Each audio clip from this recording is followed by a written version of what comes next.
Chase Thomas podcast.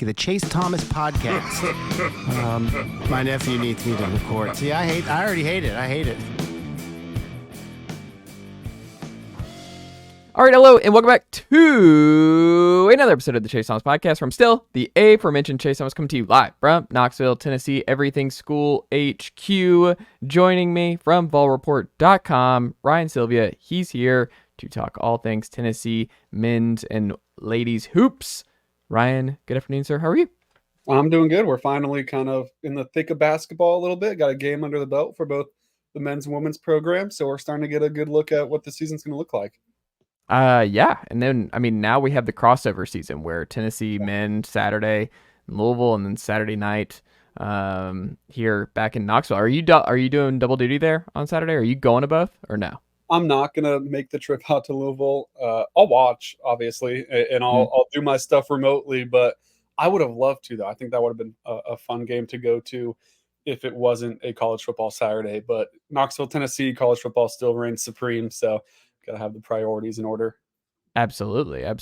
Well, we're going to talk. There's a game tonight, Lady Vols. They play here this evening. It's UT Martin that we're not going to dive deep on just because this is going to go out after that game comes about. But that doesn't mean there's not still a lot of Lady Vols and to talk about here before we dive into some men's stuff ahead of the Louisville game. But I wanted to start here, Ryan, that I kind of wanted to pick your brain on coming into the start of this program is just, it was kind of jarring to see how badly the Tennessee Lady Vols drubbed Samford here this week.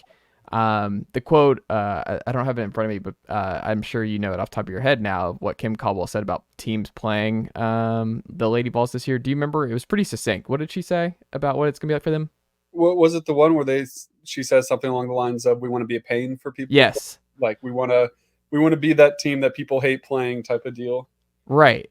And we watched it in real time. So what were your reactions to actually seeing, not a practice, not what we've heard all offseason, not what we've seen from her previous stops, but actually seeing it on the court for the Lady Vols on this week? Yeah, it was cool to see. It's different than playing Carson Newman, obviously. It's still a team that Tennessee should beat every time, but a step up from Carson Newman, and we saw it still work in that system. It was still ugly at times, and Kim Caldwell will be the first one to say that there's a lot that needs to be cleaned up. And I think the final score is a little bit misleading there. Like, Tennessee beats the crap out of them. It's 101-53, but there was a lot of sloppiness. There was a lot of open threes for Samford that can't fly in SEC play. There was some rebounding issues in some other areas that Tennessee is going to have to clean up. But that's also what Kim Caldwell laid out before the season as the expectation, where obviously Tennessee still expects to win and they don't want to drop these out of conference games.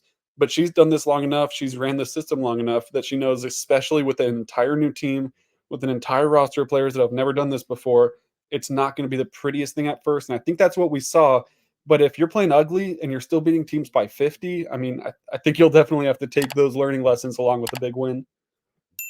Yeah, it didn't feel ugly though. It felt like you said, they missed some that stuff can get cleaned up on the defensive side of things. But I think part of why, if you're a fan, you're watching this and you're just kind of like, whoa, is the pressing. It's what's going to be interesting to monitor with this team, I think, this year here, Ryan, is just how do you balance really, really hyper aggressive defense with still having enough of legs to hit threes in the fourth quarter when people's legs are tired. Like, how do you make sure you conserve enough energy for crunch time moments offensively, but also still keep that same defensive tenacity that they showed here early on? Like, I think that's going to be a really interesting balance to watch throughout the year for Kim Caldwell's first season here at Tennessee, is that, like, you've seen it with Rick Barnes teams over the years. And like, one of the things we've talked about on this program and everything else is just the Zakai minutes aspect to him and how important he is defensively, but also he gets tired legs. And it's just natural. You see like James Harden in the NBA, what the toll it takes when you have that level of usage, and why it's hard to be a really good defender when you have a really, really crazy usage. Luka is dealing with that in Dallas right now. But what do you make of how they are going to have to balance this kind of heavy press, heavy intensity defense with also getting a lot of shot ups? Like Joel Spear shot the ball well and having multiple Lady Vols factor in here on offense, and you want to shoot the ball well, but it's just going to be an interesting give and take, right, in terms of how they balance this. Yeah, you mentioned Joel Spear. I actually asked her a question similar to that after the game against Samford, where I was like, you played 26 minutes, and that's a good chunk of minutes in any system. Well, considering you're in this system where you're pressing, you're running the floor, like, how do you feel? And then also, you have a game in 2 days. Like, how are you going to respond to that? Like, how does that even work with the high workload that you just went through? And she talked about the subbing and how it really doesn't even feel like you're playing almost 30 minutes of high intensity basketball, because you're on the floor, you get completely exhausted in that minute and a half, 2 minutes. But then once you get subbed off, you feel completely refreshed. You feel like you have fresh legs. And we'll see what that looks like by SEC play. And then by the end of the year, like, it's different to say that on night one than halfway through the year or the end of the year, March Madness. But I did think it was interesting where she was kind of like, I mean, yeah, I'm tired. I just played in a game, but I don't really feel like I'm gassed. Like, I don't feel like I'm at a disadvantage, and I'm not necessarily worried about turning around in 48 hours and playing a game. So they were definitely intentional. The off day in between on Wednesday, but I do think it is something to monitor as the season goes on. Because like I just said, it is different to say that after one game than to say that after an SEC tournament where maybe you played 3 games in 3 days.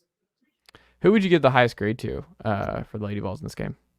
I think you probably have to go to Talaysia Cooper, and she's not the leading scorer because she loses that crown to Z Spearman there at the end, who kind of, I don't want to say pads the stats, but went off in the second half and really took advantage of that time down the stretch. But Talaysia Cooper just filled up the stat sheet in every single way. 19 points on really efficient shooting. She takes 1-3 and misses it, but from the field, she goes 8 for 13. She has 5 rebounds, 5 assists, 7 steals, and 2 blocks. 6 turnovers is something that'll have to be cleaned up, but I do think that's one of those things where it's your first actual game inside this system. You expect a good amount of turnovers, but 7 steals, high score load. I mean, she is made for this system.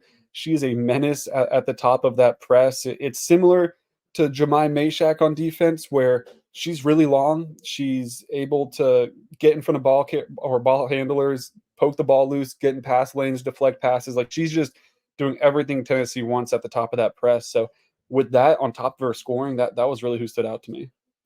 I like that. What's your biggest question coming out of this game against Samford going into UT Martin tonight? I think rebounding is kind of the biggest issue at the moment. They haven't looked good there, and that's with a severe height advantage. And even when you don't have the height advantage, just better athletes on the Tennessee side of the ball. They win the rebound battle against Samford by 3, but like, you won the game by 50 points, so you should have more than a 3 rebound difference. Kim Caldwell knows that's a big issue. She said, like, hey, we tell them all the time how important it is to box out. You have got to box out.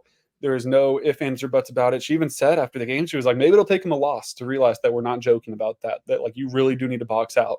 So that'll be something that I'm looking for in this game and going forward is, what's the rebounding going to look like? And that's another question I asked Kim Caldwell the other week.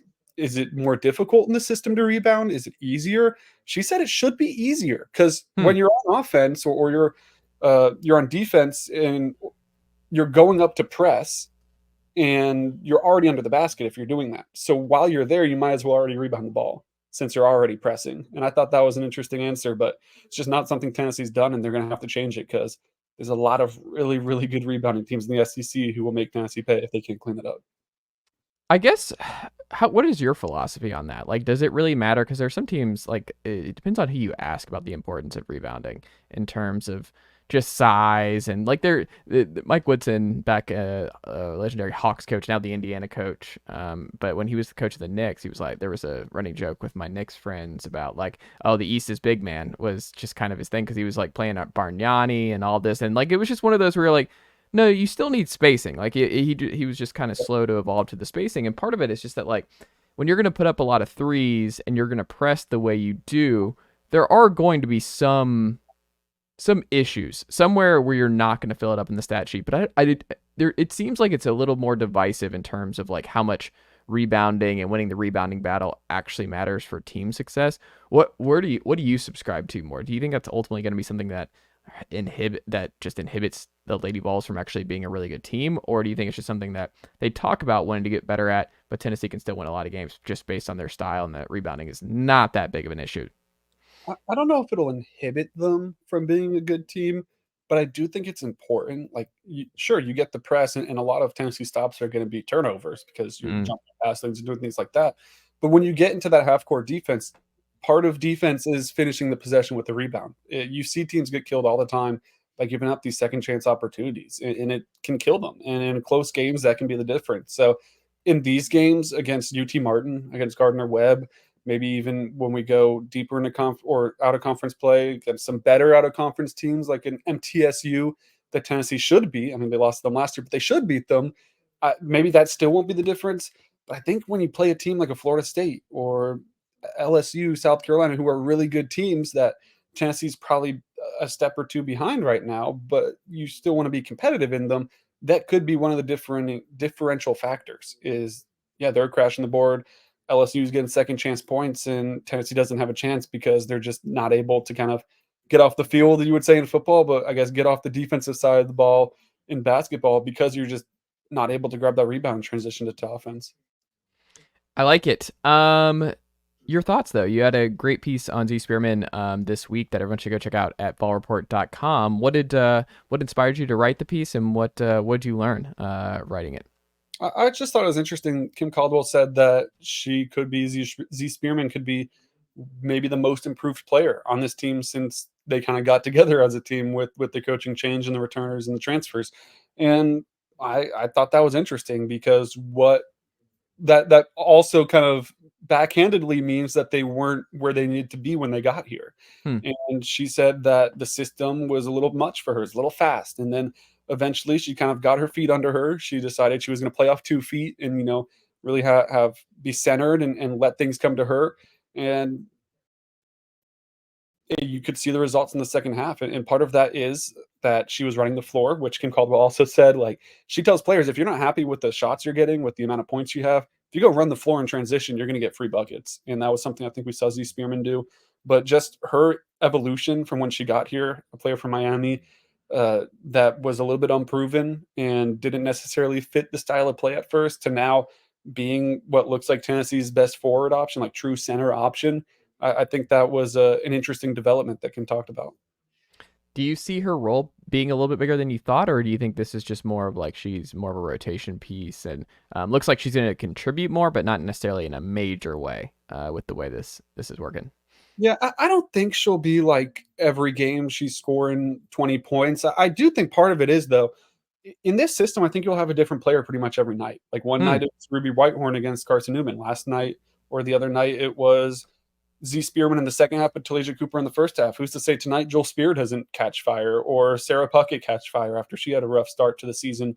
I think that's kind of what we'll see. Is it'll be the same group of players maybe, but it'll be different ones from that group that just have that night, that are just getting the looks and knocking them down because of the way that Kim plays and the amount of shots that they take. So I think she'll have games like that. Well, she'll come in and she'll be really important and she'll hit a lot of shots. And then I think she'll have games where maybe she takes a back seat to another player and she isn't towards the top of the stat sheet.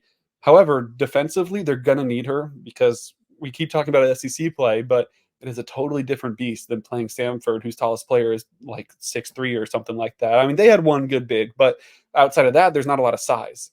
Well, when you play some of these teams in the SEC, they have true WNBA talent centers, and you have got to bang in the paint with them.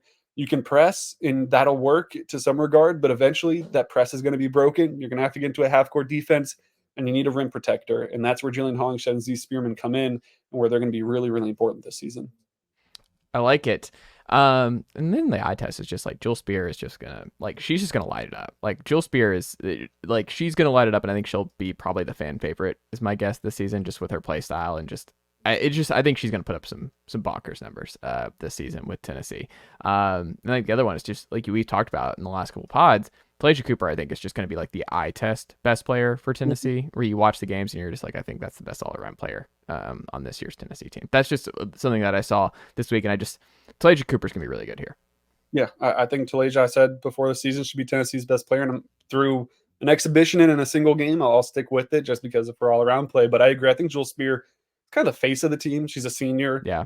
Her second year here, but she's really involved with everything UT. Like she's not afraid to say how much she loves Tennessee and her experience here. And she's always got a smile on her face and interacting with fans and stuff. So I think she's a very easily likable player to go along with her play on the court, which obviously attributes to being a fan favorite. On the men's side, what impressed you most in the win over Gardner-Webb? I thought Chaz Lanier was the one that stood out to me the most, just because of what we saw against Indiana in that exhibition. It was like, where's the efficiency at? That's all you hear about in the offseason, how efficient he is. Well, he comes out and he's shooting a lot of shots, and a lot of them aren't falling. So I was curious to see, well, is it just going to be too much for him? Like we've seen that in the past, where guys come in with high expectations all across. I'm not even just saying that, Tennessee, all across the country, and it doesn't necessarily pan out. And I wasn't ready to hit the panic button, but I was curious to see how quickly that could turn. And I think we saw it immediately of what Chaz Lanier's potential is, which is to be a volume shooter, a guy that's taking over 10 shots a game, but also a guy that's making a lot of them. He shoots over 50% from the field. He shoots 4 for 6 from 3 and finishes with 18 points. I think that's more the Chaz Lanier that we'll see this year, is that efficiency come back. And so I was really kind of happily surprised, I guess, to see that efficiency rear its head after an ugly start against Indiana. I mean, he had that 10-point swing or 8-point swing that put Tennessee up double digits in the first half. I don't know if you remember that sequence where he has an off the dribble 3, then he has a catch and shoot 3, and then he has a fast break 2, and Tennessee was up double digits in a hurry. I think that's what you're going to see from Chaz, where I think Chaz is going to kind of float. And I could see him in Rick Barnes' doghouse a lot this year with defense miscues. I mean, like Dalton Connect was in there for the majority of last year, and eventually Barnes was just like, all right, the offense is just too much. Like it's just we're gonna have to live with this. That it's just not going to be a perfect fit defensively. But I'm going to go ahead and say it worked out for Dalton Connect to let him do his thing. I think that's what you're going to have happen here with Chaz, is you're going to have to let him do his thing. But I think one of the things that I think is interesting to me about Chaz is, like, I think it's going to take some time figuring out how to we didn't really think as much about Santiago Vescovi being gone. I think a lot of people are looking at the bigs departing, obviously Dalton Connect, Josiah Jordan-James, and his versatility defensively. But I think offensively, Santi didn't have the final year that I'm sure he wanted or Rick Barnes and company expected him to have. But Santi was he was so consistent in moving the ball, knowing how to play off Sakai. Like, those two have just shared the floor for so long that I think what stood out to me was with Chaz in particular, outside of that flame-throwing start he had in that first half, was just, I don't think Sakai and Chaz are comfortable together, and it's going to take some time. And I don't think it's going to be the cleanest fit, because Santi was just more of a distributor, and now Sakai is only really going to be surrounded with shooters like Jordan Gainey, who we'll talk about in a second, took the leap here. Dry Meshack is shooting a little bit more. But you just look at Cam Carr, if he plays, he's looking to get shots up. I just think one of the differences with this year's team, and I think this is what the interesting thing this offseason was, Ryan, was just that, like, this is the perfect team around Zakai because it's a bunch of shooters. So Zakai can do his own thing, dribble around, and just set people up all game long. It's just going to, I just think it's going to take time for him to gel with Chaz. And I think he and Santi really played off each other really well, that I think it's going to, I'm curious how this all works, because Chaz is not going to be the distributor that Santiago Vescovi was. And I don't think you really have that secondary distributor on this team this year. Does that make sense? Yeah, I think it makes sense. And I think we saw a little bit of a similarity to the Dalton Connect experience last year, where he was really good at first, but there was still a little bit of uncomfortability, I guess. Like, you saw that trip to the, the Maui Invitational, where they were good and they looked good and they were in big games, and they beat Syracuse but lost to Purdue or beat USC. Like they were good, but they weren't at the potential we saw at the end of the year. And that's with most teams. But part of that was just getting used to playing with each other. And this is a team that has way more turnover than that team did, so it might take even longer. Yeah. But it will take time, and it will take time for Chaz Lanier to figure out where he needs to be, because if he's in the right spots, Zakai will find him, and it'll click and it'll look really good. But at first, they might miss some opportunities. You mentioned, not sure who the second kind of distributor is. It's probably going to have to be Jemai Meshack, and maybe he can step into a little bit of that Santiago Vescovi role on the offensive end, where if he's spot up, it'll be knockdown. He doesn't have to shoot a bunch because, like Vescovy last year, he didn't shoot a bunch. He Mhm. went games where he went 1 for 2, 0 for 2, 2 for 2, didn't really care. Just got his 2 shots up because they're within the offense. They were the best shot they were going to get, and then just kind of went from there. I think that could be something that we see from Jemai Mashack, but kind of a still pass first guy that can help Zakai distribute the ball to some of those shooters. Yeah, I think that's true. I just think the biggest thing too is fans have to be patient with this team because I think it's going to be rocky. My gut is it's not going to be an immediate like, hey, the numbers like them. Bart Torvik liked them the most of anyone in the SEC this year. I think the upside is still there.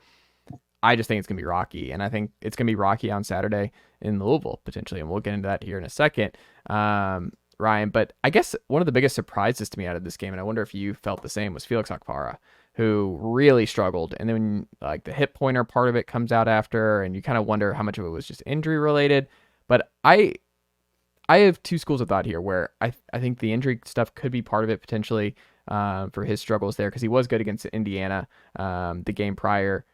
I just wonder, like, some of that early stuff where they're just force feeding him, and that has to be thrown out. Where part of the appeal of Okpara was, hey, we're going to have a rim running 5. He's perfect for Sakai on pick and rolls, this, that, and the other. But there was some, I mean, early on in this game, they were feeding him inside. And it's like, he's not that guy. He's not Jonas Adu in there. He's not John Fulkerson. It's probably the best one. But Fulkerson had a bag inside that he just does not have.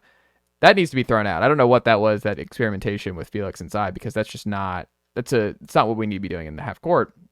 Is force feeding some entry passes into Felix Okpara and seeing what happens there. I don't know. He was all over the place. He didn't seem comfortable.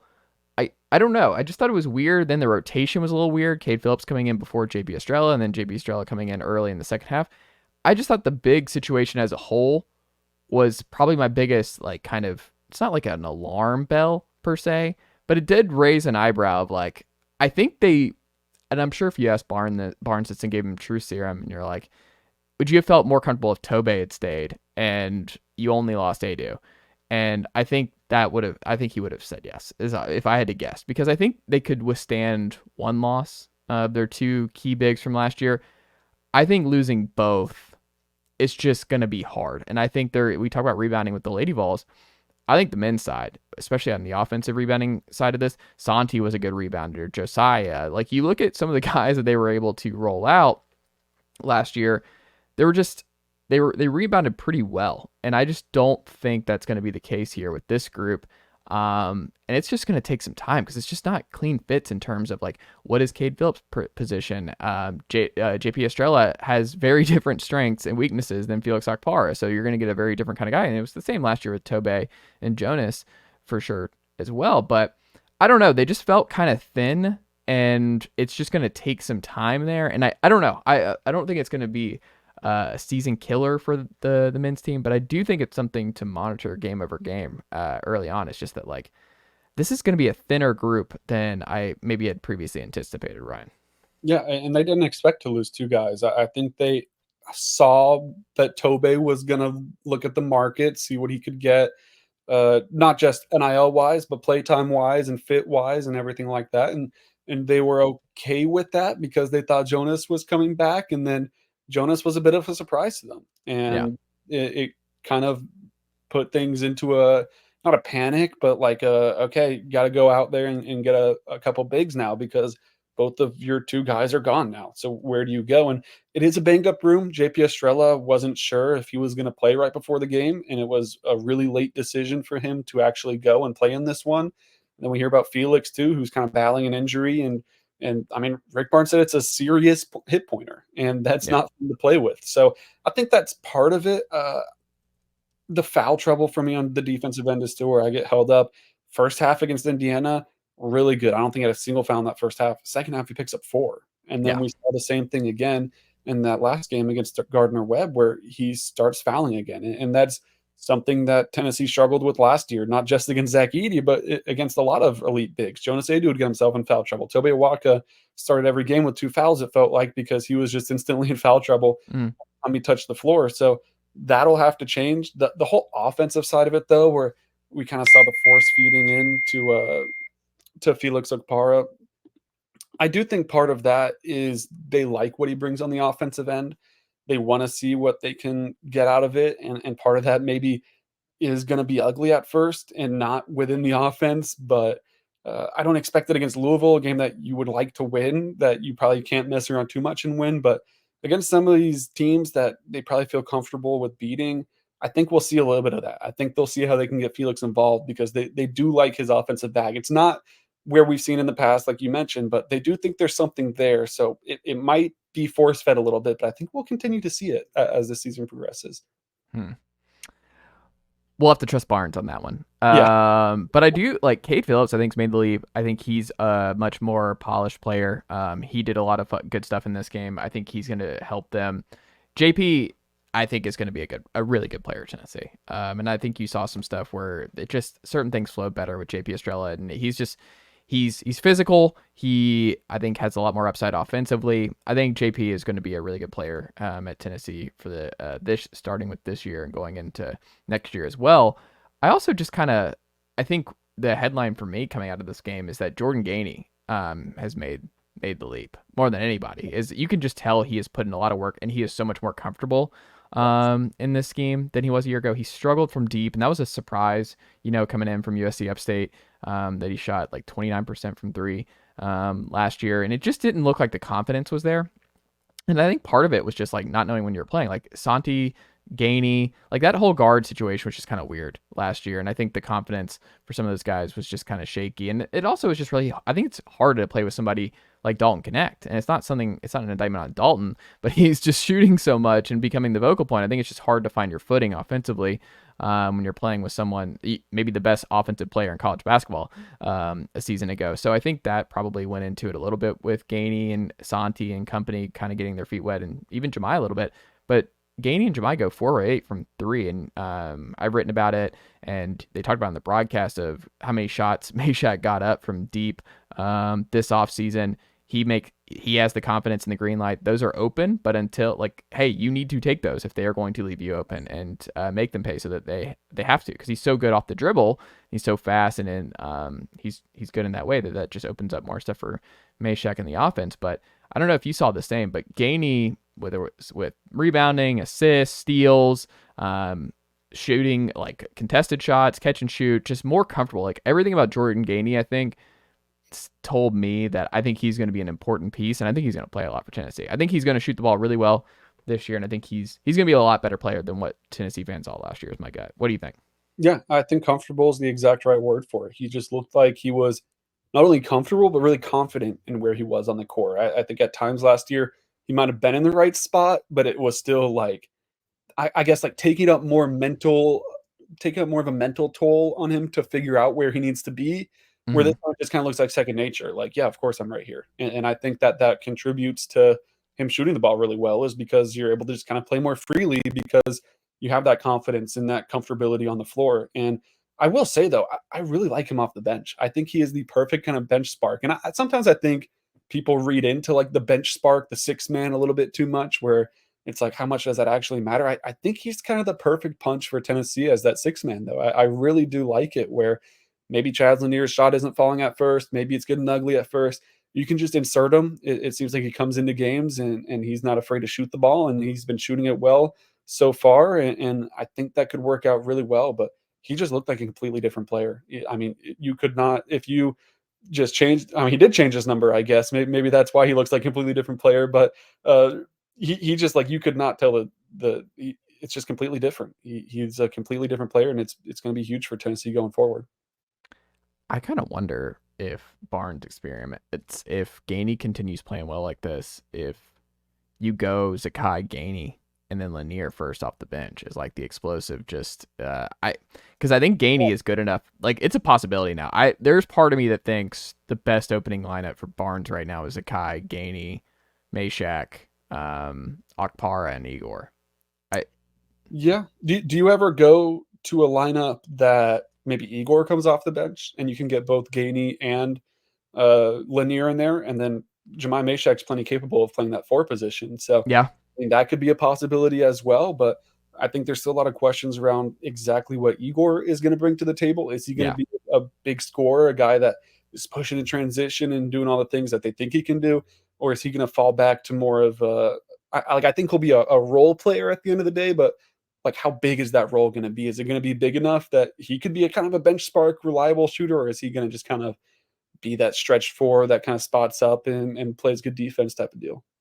I think he has to start because I think he's your best bet for secondary playmaker on this team, just Yeah. because of what we've seen. Like, I just think kind of like that Josiah thing where Josiah was able to do a lot of different stuff. I think the theory with Igor was like the closest to bringing in a Josiah replacement this year was Igor. And I just think he needs minutes. Like, Igor needs to play as many minutes with the starters as possible early on. Like, you need to get him as acclimated and comfortable with these guys so that he is able to kind of showcase a lot of that stuff at Charlotte that kind of popped off the screen. And you heard this summer was like Igor had a great summer for Tennessee, and that coaches were excited about him. So I think for Igor, him and Okpara, probably Meshack and Lanier and Zakai need to get the most amount of minutes together, just because I think that's probably going to be your closing five most nights anyway. Those five need to play as much, and I just think Igor needs to spend as much time with the starters as possible, because him just being comfortable and knowing where they're going to be, knowing how Zakai works in games, knowing how Chaz Lanier works in games, and Meshack and Felix and stuff like that. I think that's going to take some time, but I'm still pretty optimistic on Igor. He looks smooth in that game. Like, I just think it's more of like him getting acclimated, but I think Igor has a lot of potential on this team. And I think he's the reason I would be careful with him is just because I really do believe he's probably your second best playmaker on this roster. I do like Igor starting. I think that starting five that they had in the opener with Chaz Lanier was their best one, with Gainey coming off the bench. It is fun to just play around with lineups, though. Like it is a fun thing to look at. You mentioned the closing five, though, and what's interesting is that hasn't been Chaz Lanier, because there's still a lot of defensive inefficiencies. And Rick Barnes, it's just going to have to be. Like, if you want to get to where you want to go, like, he's your biggest, like, it. That puts a ceiling on this team if Chaz Lanier is not in your closing group. Like, if you whiff there and Chaz is not, there's a huge problem with this team. It's like, because Dalton last year had his defensive issues, but he's going to be on the floor at the end of the game. And I think it's unfair to Chaz to compare him to Dalton too much, because that is such a ridiculous bar.